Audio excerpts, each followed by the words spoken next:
Hello dear students, this is Mr. Hitesh Patel, Assistant Professor LJ Institute of Engineering and Technology.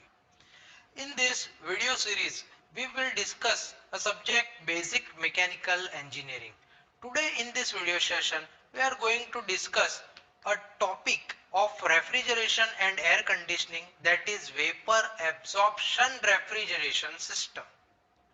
So vapor compression refrigeration system is mostly used for domestic application, and vapor absorption refrigeration system is mostly used for industrial application because of the capacity of the compressor. We are not able to handle large amount of refrigerant with the help of compressor, so that for increasing the size of the plant we need to jump on the vapor absorption refrigeration system for producing cooling effect.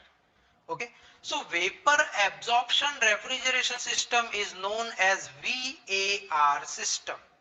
In this type of system, the compressor is replaced by total three components: generator, absorber and pump. In this system, there is no compressor is used, generator is used, absorber and pump is used. Now what is the function of generator, absorber and pump? So the function of pump, that we already familiar, is used for conveying liquid from one place to another place. Now what is the function of absorber? So the function of absorber is to proper mixing of ammonia vapor and weak solution. Okay, and the function of generator is to separate the strong solution and weak solution and pass out only ammonia vapor to the condenser. Okay, so these are the function of absorber, generator and pump. So let's start vapor absorption refrigeration system. So in vapor absorption refrigeration system, ammonia is used as a refrigerant. The question is, why only ammonia? Because ammonia has a property that at low temperature solubility of ammonia in water is very high, and at high temperature the solubility of ammonia in water is very low. So at low temperature it can easily mix with water, and at high temperature it can easily separate it, and by the use of this property we are producing cooling effect. Okay, so here you can see that there are two terms. First one is strong solution and another is weak solution. So what is strong solution and what is weak solution? So if the quantity of ammonia is more than water inside the solution, then it is known as strong solution, and if the quantity of water is more than ammonia, then it is weak solution. So let's start the operation. So first of all, we need to understand the condition of refrigerant at each and every point. So first of all, you can see that at point number 1, the condition of the refrigerant is low pressure and low temperature vapor refrigerant. After that, that refrigerant enters inside the condenser through absorber and generator. So at point number 2, the condition of the refrigerant is high pressure and high temperature vapor refrigerant. In condenser, it rejects the heat at constant pressure. So the condition of the refrigerant will be high pressure, low temperature, liquid refrigerant. After that, it enters into expansion valve. In expansion valve, the pressure of the refrigerant is reduced, so it converts into low pressure and low temperature liquid refrigerant, and again that refrigerant enters into evaporator and it absorbs only latent heat, and it again converted into low pressure and low temperature vapor refrigerant. Okay, so let's start in detail. So first of all, low pressure and low temperature vapor refrigerant coming from evaporator enters into absorber.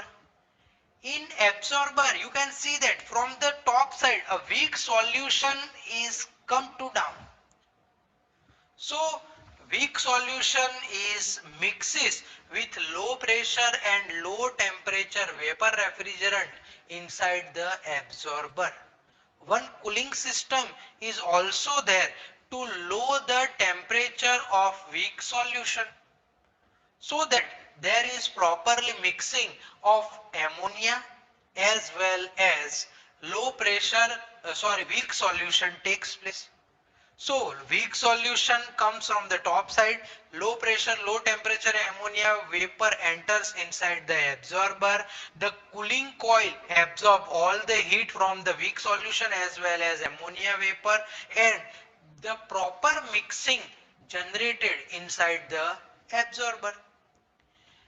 In absorber, with the help of pump, that strong solution, because in this solution the quantity of ammonia is more than the water, so the strong solution is pumped to the generator. When that strong solution is enter inside the generator, in generator with the externally heating element, we heat the mixture.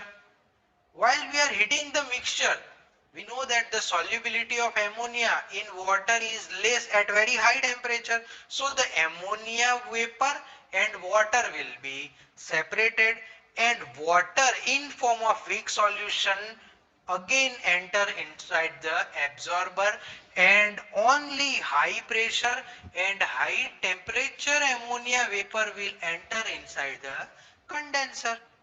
In condenser, the function of condenser is to reject the heat at constant pressure. So high pressure, high temperature ammonia refrigerant enters inside the condenser and heat is rejected.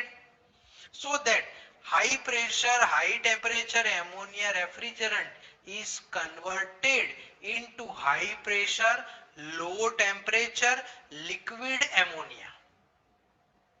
That high pressure, low temperature liquid refrigerant enters into the expansion device. In expansion device, its pressure is reduced and high pressure, low temperature liquid refrigerant is converted into low pressure, low temperature liquid refrigerant. That low pressure, low temperature liquid refrigerant enters into the evaporator. In evaporator, the low pressure, low temperature liquid refrigerant, ammonia refrigerant absorb only latent heat load, and there is no change in temperature takes place while absorbing the latent heat, only the phase change takes place. So low pressure, low temperature liquid ammonia refrigerant is converted into low pressure, low temperature vapor refrigerant, and again it enters into absorber. From the top side, weak solution mixes with the vapor, and with the help of cooling coil its temperature is reduced and strong solution is make. That strong solution is pumped to the generator. In generator, with the help of external heating element, the solution is separated, only ammonia vapor will enter into the condenser. Water in form of weak solution again comes to the absorber, and again cycle is repeated again and again. If you have any queries in this vapor absorption refrigeration system, then you can write down your comment in the comment section. Now we will compare the vapor compression refrigeration system to vapor absorption refrigeration system. So in vapor compression refrigeration system, from the name you can easily understand that in this the refrigerant vapor is compressed. In vapor absorption refrigeration system, the refrigerant is absorbed and heated. The mechanical work is supplied to the compressor in vapor compression refrigeration system, and only heat energy is supplied to the generator in vapor absorption refrigeration system. The coefficient of performance COP of vapor compression refrigeration system is high. The coefficient of performance of vapor absorption refrigeration system is low. The capacity is limited up to 1000 ton for single compressor that we have discussed while discussing the vapor absorption refrigeration system, and the capacity of vapor absorption refrigeration system is above 1000 ton. Vapor compression refrigeration system makes more noise during its operation. Vapor absorption refrigeration system is silent in operation. There is a more leakage chances due to the compression pressure is high, and in vapor absorption system there is no chance of leakage. Operating cost is very high of VCR system. Operating cost is low of VAR system. And R12 is suitable refrigerant for vapor compression refrigeration system, and ammonia is most suitable refrigerant for vapor absorption refrigeration system. So if you have any queries, then just write down your comment. Thank you for watching my video.